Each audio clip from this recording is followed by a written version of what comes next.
Assalamu alaikum and a very good morning to all of you. How are you all doing today? That's really wonderful. I'm Ammar Panfarosh. I'm an alim. I have done fadilat from Jamia Darussalam, Umrabad, Tamil Nadu. Presently,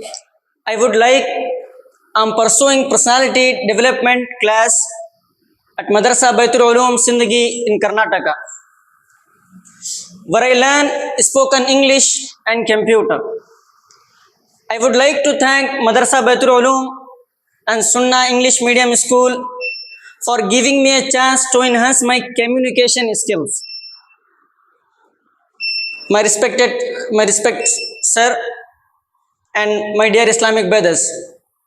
Today my topic is the importance of time. Time is a great blessing of Allah Almighty.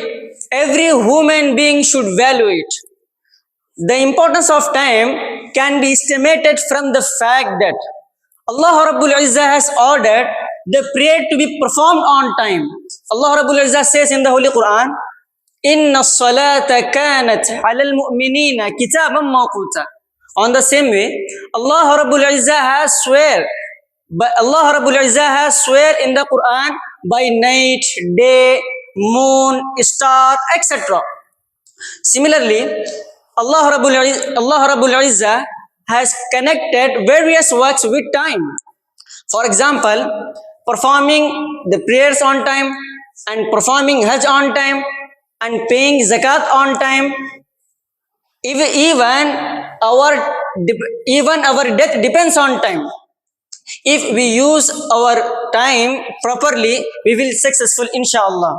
The Arabic example is very famous. Al-waqtu ka-sayf illam taqta'hu yaqta'ak.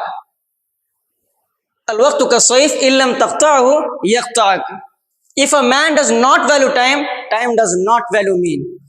I conclude my speech thanking you all for listening to me. May Allah reward you. Thank you so much. Assalamu alaikum wa rahmatullahi wa barakatuh.